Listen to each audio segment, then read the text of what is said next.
Hello.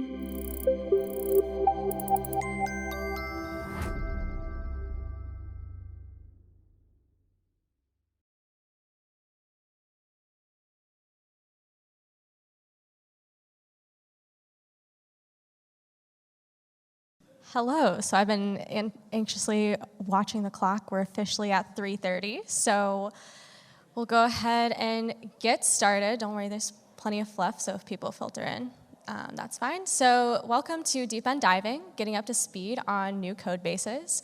I am Allison Hill, and I'm going to be sharing kind of like a little bit of an interdisciplinary focus on what are some things that you or your team can do to make the onboarding process easier and smoother for new hires at whatever level they may be at. So to kick things off, I'll share a little bit about my personal background. So in 2019, I graduated with a BS in neuroscience from Trinity University. I dabbled in computer science a little bit. Math was a little bit scarier than organic chemistry, so I stuck with the life sciences thing. And my first full-time job outside of college was with the Children's Learning Institute at University of Texas Health Science Center in Houston. I worked on a couple of different research projects, predominantly focused in the early childhood education sphere, so language acquisition, early STEM skills, and so I really enjoyed it. But in spring of 2022, I wanted to get into something a little bit more technical, and I did the Flatiron School Bootcamp program. Intermixed with all of this, I was doing some freelance curriculum writing, teaching music lessons, really just kind of looking at everything through an educational lens. And as of 8 months ago today, I started as a junior developer on the product team at workforce.com, which is an international SaaS company that does scheduling, timesheets, payroll, etc. So basically, I know a thing or two about learning, and also I have been onboarded in the past year, so that's super, super fresh, and I have some feelings on it. So even though I feel pretty knowledgeable in this area, I sent out an informal survey to some of my friends and colleagues who are working in the tech space, just to kind of make sure that I'm not totally like giving advice on something that's like way far out there in outer space. So 20 people responded, and basically I was interested in what sorts of tools do you find most helpful when you're learning something new, and also which ones do you find absolutely not, that you really don't enjoy using at all. And so just for a little bit of context, off to the right, those percentages are the percentages of the total number of people who responded. So it was a multi-select, so people could select multiple tools. And a couple of patterns stood out. So first is that collaboration is pretty popular. Of the top 4 most popular responses, 2 of them involved some form of collaboration, like pair programming or just asking someone questions and clarification on what you're working on. The other thing is that people have a love-hate relationship with documentation. It was the most popular and also the least popular. And then also people tend to use a lot of other miscellaneous online resources like Google, YouTube videos, guided help tutorials. So all of those are wonderful, helpful things. And so I also asked some more open-ended questions about what was helpful, and then what sucked, what was absolutely not helpful, which kind of helped corroborated my own experience. A lot of things were relatively similar to things that I had personally experienced, and it helped me narrow down some themes. So these kind of main areas that we're going to discuss some strategies in today are stress management, consistent patterns, and mentorship. So the first theme, stress management, is striking a balance between stimulation and stress. So one of the first things I want to do is make sure that we have a whole common understanding of what stress actually is.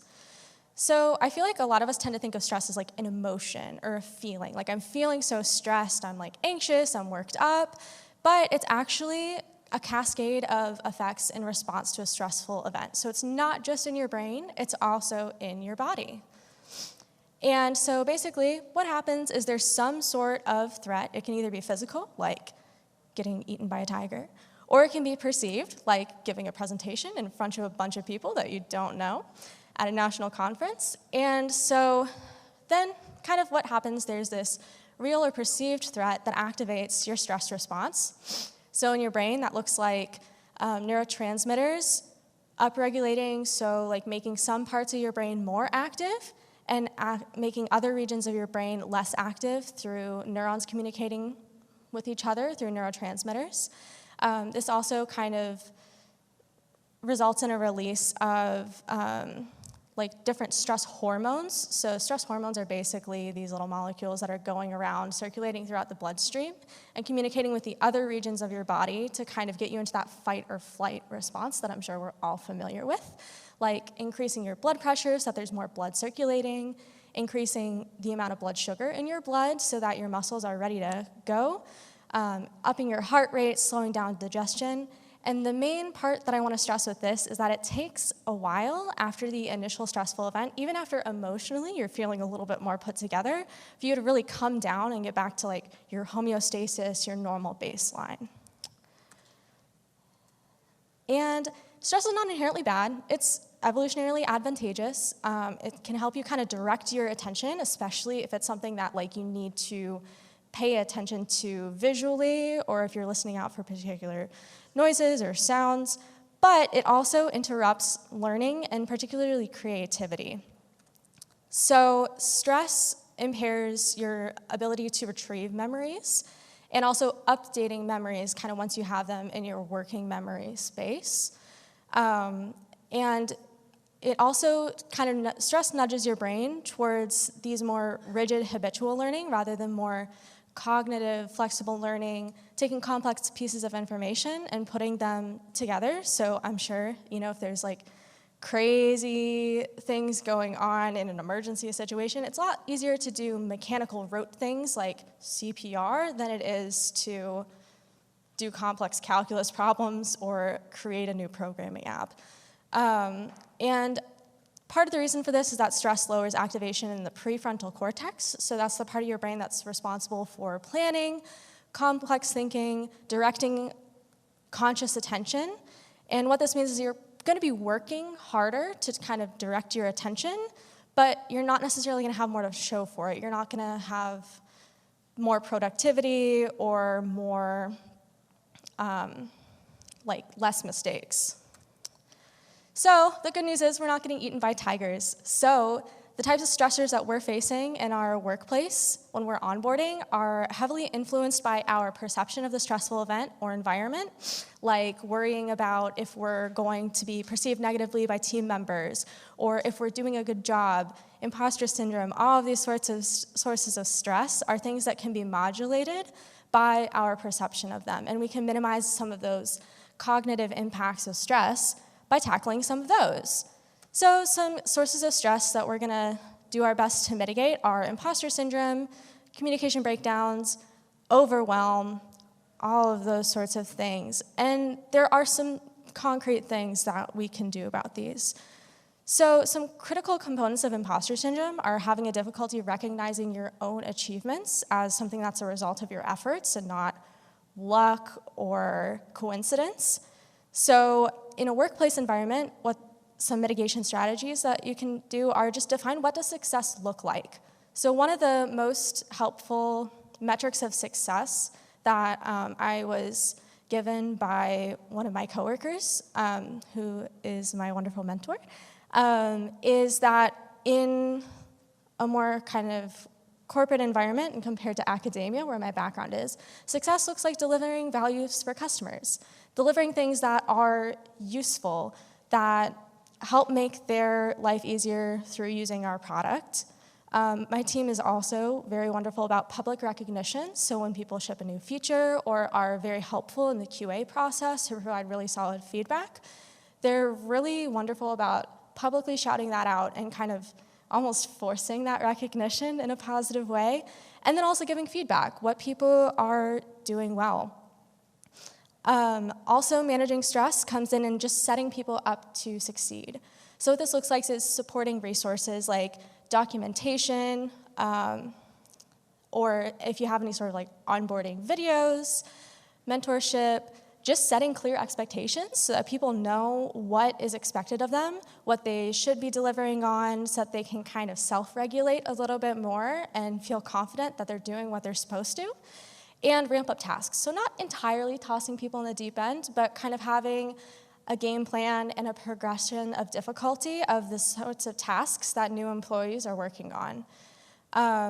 Team support is also really important because another part of imposter syndrome is feeling really alone and kind of siloed or singled out.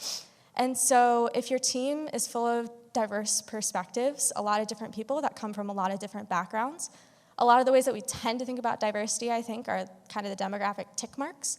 But also diversity of experience is also a facet of diversity. So for example, my team has a mix of people that are from boot camp programs and from traditional CS programs. And it's really wonderful because we tend to look at things just a little bit differently, and how that helps us make a stronger product overall. Also, feedback and checkpoints so that people are able to course correct a little bit earlier if they need to, or just are getting the validation that they're right on track and they're doing exactly what they're supposed to. And then also collaborations. That looks like things like when you're collaborating with one of your more senior team members, you're getting to see their process for the way that they do things, and being a little bit less stuck in your own head because you're working with someone else. Now, this next part is going to be a little bit fun. Are y'all tired of sitting and listening to talks a little bit? We're at the tail end of the last day. So if you would like to participate, you're obviously not required to, but stand up for a moment. And we're going to do a little bit of a polling activity. So just to kind of lay out how things are going to go, I'm going to show you a pattern. There's going to be a fill in the blank. For one of the options, y'all will move to this side if you vote for that option. If you think it's the other one, you're going to move to this side. I will tell you which side. Don't stress about memorizing. But thumbs up, feeling good about it? Cool, awesome. So first one. We have a black fish, a gray fish, a tealish fish. Do we think it is the purple fish or the whale? So for fish, this side, whale, this side. I'll give y'all a moment to move. All right. So yes, as a reminder, fish this side, whale this side. All right, cool. It's looking like fish is probably the winner. Anyone want to share why they think it's the fish? You can. Yeah, there's other fish. Exactly. We're all so smart. Yes, it's the fish. The fish is what comes next in our little pattern. Amazing. All right, I have good news. We have another one, and this one's a little bit more challenging, so it's going to be a little bit more fun. So we have a penguin, a platypus, a peacock, and then next up, do we think it is the duck or, whoop?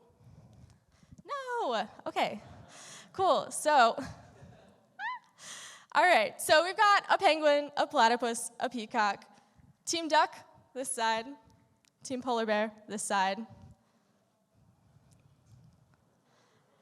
All right, so we've got, yes, so duck.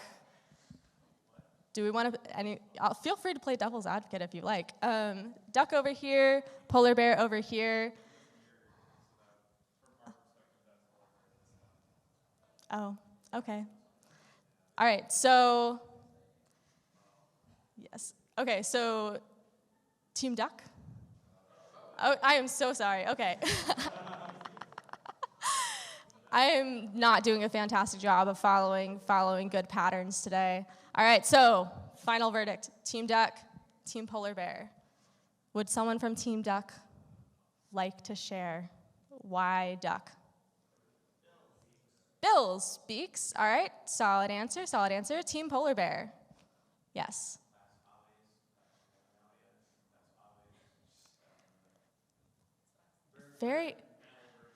Wow, that's one I didn't think of. That's amazing. Okay, so, the pattern is animals that start with the letter P.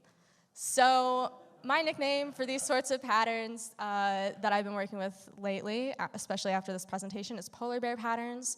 Polar bear patterns are not inherently your enemy, but they're the ones that are, sort of ambiguous. Like, you're looking at it, and there's multiple different ways that you could be interpreting this pattern. You're sure that there's a structure and an order somewhere, but you're not quite sure exactly what it is. Or you give it your best guess, and then someone else on your team says, actually, no, that's not the pattern, but smart attempt. So what this looks like in practice is documenting your thought process. PR bodies are a wonderful place for this, kind of elaborating more on why choices are being made, even if it's pretty obvious. Yes, please sit down. I'm definitely not going to make y'all stand for the rest of the talk. So PR bodies are a great place for this, just providing more context on why choices are being made, even if it's pretty obvious what the pattern is. Blogs, a lot of companies use blogs to provide a little bit more insight into particular features or new things that they're learning. Also, in my informal survey of my friends and colleagues, bad documents were the #1 complaint across the board, and probably a reason for why people have such a love-hate relationship with documentation is sometimes it's really wonderful and helpful, and sometimes it is absolutely terrible and not helpful at all.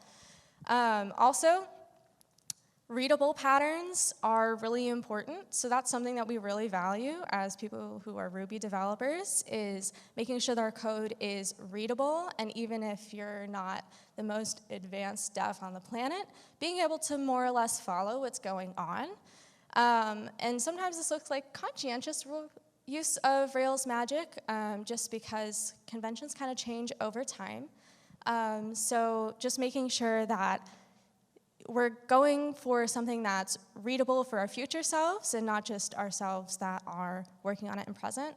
Also, just providing some context for which versions of various tools you're using. So my team is on the current version of Rails, but React, our stack there is split a little bit between some older syntax and some of the newer syntax. And so it's really helpful to be able to go back and be like, oh, this isn't total nonsense. They're just using an older syntax that I'm familiar with. Also, tests. Tests are not just good at telling you when you break things. That's their primary purpose, but it also provides, if they're well written, some insight into the intended behavior of various parts of your product or your project. And of course, there's the obvious of that they break when you break that intended behavior. So writing good tests, writing descriptive tests is also really important in kind of establishing those patterns. Finally, we are getting to one of the more fun things, is that teamwork makes the team work. So, of everybody that I surveyed, of most people that I've talked to this past week, the most helpful activity when onboarding was coding with a more experienced buddy. And something I kind of want to touch on that some of the other talks have also touched on this week is that more experienced buddy does not inherently mean a senior dev. It can just mean someone who's more familiar with that particular part of the code base. It can mean someone who's just more familiar with that particular tool. And this is something that just overwhelmingly everybody considered the most helpful thing. And also, it adds value for your team. So it can help everyone grow, whether it's the person who's in more of the explaining, teaching role, or the person who's in the learning role. It really kind of helps bring up everybody's understanding of whatever topic it is. And also, it can be really helpful for catching those polar bear patterns. So something that I've encountered a lot is ambiguous naming usually is the biggest culprit. And sometimes I'm like, hey, I'm not really understanding like what the pattern is here. I think I get what's going on, but I'm not quite sure why it's set up that way. And, do you want me to follow it? Do you want me to kind of maybe see if I can come up with something better? And the number of times that I've heard, yeah, I don't know why we did it that way. Like, that's kind of a silly way of doing it, looking back retrospectively. That's kind of ambiguous. It doesn't describe that well what's actually going on. Has happened a lot more times. So sometimes it's because you're new and you don't quite know what's going on yet, and then sometimes it's just because it's a polar bear pattern and it's a little bit silly to have it set up that way. Also, finally, everybody has something to offer, and diverse perspectives make a stronger product. So when you have more people looking at a problem from more different angles, you're able to catch more of those edge cases, you're able to consider different ways that other people might look at things, and more proactively plan for the ways that people might be using your product, even if it's outside of the way that you expect or intend people to. It also helps you kind of kick imposter syndrome out the door, because you're not just trying to fit in with like one particular kind of developer or one particular kind of person. You're on a part of a team. And so it's really hard to feel singled out if you have a relatively diverse team who have different levels of experience, who have different perspectives, who have different backgrounds, different educational backgrounds, all sorts of wonderful things. And so what this looks like in practice. So when you're actually in the workplace and you're trying to figure out how are we going to get this teamwork thing even more deeply incorporated, what are some of the things that we might target? So one thing that I personally have found really helpful, and what I've heard some other people mention as helpful also, is just having an assigned buddy or a project point of contact. So having either a list or an actual individual name of who you're supposed to bother about this sort of thing when you run into ambiguities, when you're not quite sure exactly what the next step should be, that's really helpful, especially if you're a new person and you're like me and you're kind of anxious and you don't want to, hop around on little side quests trying to get to the person that you're actually is going to be able to give you the information that you need. It's really helpful to know exactly who to go to, preferably if it's a relatively small number of people, but that's wonderful and amazing.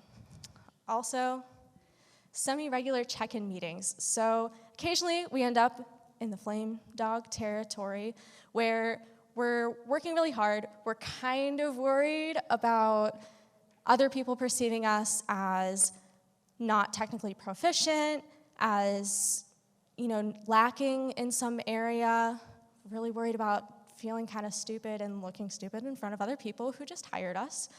And so sometimes we prolong asking for help a little bit too long, and it's overall less efficient for the team. But you still have those very, very real feelings that are hard to work around. When you have semi-regular check-in meetings, it helps kind of eliminate some of that stress because you have a built-in time to ask for help, to share what's going on, to share what's going well, to share what you might be struggling with. And so something that one of my teammates and I implemented, there's a month of the year where my company goes entirely remote. So I didn't have as much hands-on support as I was used to having for the first 3 or 4 months that I was at my job. And we basically sent a morning Slack message to each other and would give a brief outline, just super, super short, bullet points, what we were planning on working that day, if there was anything that we thought might get in our way of getting done what we need to get done, and then just some sort of office water cooler chit-chat type thing, to keep a little bit of that social element in there too, so it's not just like we're talking to robots all day, because we do enough of that, just coding things on the computer. And in my workplace, we brought a little bit of that back after we all came back in person, and now my team has very, very short weekly meetings where we just say, hey, this is what I'm working on this week, this is what I think might block me, and then we move on, whole things over in 30 minutes or less usually. And it's a fun little show and tell. So you get to stay in touch with what your teammates are working on. And you also kind of get to proactively prime people like, hey, I'm probably going to be asking for a code review in the next couple of days, so that hopefully someone can clear up a little bit of time on their schedule and you can keep things moving forward. Pair programming, as ever, people have a little bit of mixed feelings on pair programming sometimes. But also, a lot of people, that's a very helpful thing. It's really helpful, even if you're not necessarily the one driving, and you're just kind of the junior dev who's sitting there watching the more senior dev work through their process, show you shortcuts that you didn't know existed, learning about new resources and where to find them that you also didn't know existed. It is super, super, super helpful. kind of also like a little bit of a training wheels approach is also really helpful. So as I'm sure we're all aware, you kind of learn things pretty fast.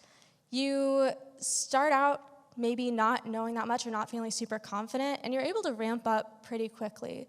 So instituting an approach where you're giving people opportunities to progress, to take progressively more control over the projects that they're working on, giving people progressive more autonomy. So it's not this sort of extreme, totally in the deep end, or like working on minor UI bug fixes for a while until we trust that you won't break the code base. And this more sort of gradual approach, as much as you can support as a team. And also, you can do asynchronous collaboration too. A lot of these that I've tended to talk about are a lot more person-to-person time focused, but PRs, PR comments, are also a really wonderful way to facilitate some collaboration a little bit more asynchronously. So my team is spread across 3 different time zones. We have an office in Australia, we have an office in the UK, and we have an office in the US. And so we do a lot of asynchronous collaboration with the other teams, primarily through code review, especially if we're working on features that interact between multiple ones. And it's really helpful to have someone from an entirely different team in an entirely different country who has a different product focus at the moment to give you some feedback and some code review on what you're working on, because it even helps shake things up a little bit more. So overall, the thing that I really would like to impress is not treating mentorship and sort of facilitating the growth of your new team members as a cherry on top, as a nice thing to do, as a thing that's, wonderful, but not necessarily as important as getting the code written, getting the code shipped, making sure that we've got, all sorts of things going out the door. And it's more of the whole ice cream cone. So maybe in your next product sprint, focusing on devoting some time to having a more senior person on your team pair with a more junior, and that's an intentional part of their schedule built in, so that it's not adding more onto the senior dev's plate. It's something that's baked in, it's part of the process, and it'll pay off long run, not only for the junior dev or the newbie on the team that you're mentoring, but the team overall, because you'll be able to keep everybody moving forward. Cool. So that just about wraps it up. I would like to give a few acknowledgments before opening it up to questions. I would like to thank my friends and colleagues at workforce.com for putting up with my survey nerdness and actually providing me some valuable tools and feedback. Rails Conference 2023 for allowing me to talk at my first RailsConf, and freepik.com for all of the wonderful public domain images, and also all of you for helping support my first time doing this and listening to me talk. And yes, now does anyone have any questions? Also, I have some neuroscience articles and some fun article things linked in the slides, which I will share, of course. If you have any questions on those, I'm happy to talk about neuroscience all day. Yeah, any questions? Yes, I am so excited that you asked this question. Thank you so much. So the question was just surrounding, what about the scary thing in the corner that nobody's really familiar with and nobody really touches, especially if you're working on a bigger code base that has a whole bunch of legacy code? So actually, I was a little bit in this boat a couple months ago. I was building an integration with one of my more senior team mentors who also had not worked on an integration yet, so we were kind of stumbling through the dark together. And it still provided a lot of value for her because she wasn't carrying the whole load. I was able to do some things. I was also able to dig in, research, try to figure out what's going on, look at other examples in the code base, and bring that side to the table. And for me, it was really valuable to watch the way that she approached all of those same tasks. And we could talk to each other, see where there might be gaps in our understanding or where we had looked at the same thing and seen something different. And overall, I would say that it's still a very valuable experience and probably moves things along a little bit more efficiently. At the very least, as a junior dev, you can be a rubber duck sometimes. That's also a way to contribute. Or just asking clarifying questions so that, we're clear on why we're doing things a particular way. Okay, yeah. So the question was surrounding the differences in mentorship experiences from my educational psychology background versus as a coding background. So with coding, it feels a lot more peer-to-peer because there's not as large of an experience gap between me and the people who are a little bit higher than me in the hierarchy. We're doing basically the same job, so that helps, first of all. In educational psychology, basically the hierarchy, just to give a little bit of an overview, is there's the person with the PhD who's designing the studies, making a lot of the decisions on the structure of things, writing the proposals, writing the papers, doing the presentations. Then there's the project manager who's doing more of the administrative day-to-day stuff, reaching out to people participating in the study, organizing the RAs, making sure that everything's moving forward, kind of more analogous to a team lead developer, that role. And then I was the one who was actually out in the field, collecting the data, prepping presentations, actually interacting with the people. So that was a little bit more hierarchical, and it kind of gave me more of a preview in potential career trajectories, but it wasn't as peer-to-peer as my experience with mentorship in developing is. Yeah, thank you. All right. Any other questions or anything anybody's curious about? Perspective on more pocketed understandings of things versus a more holistic view.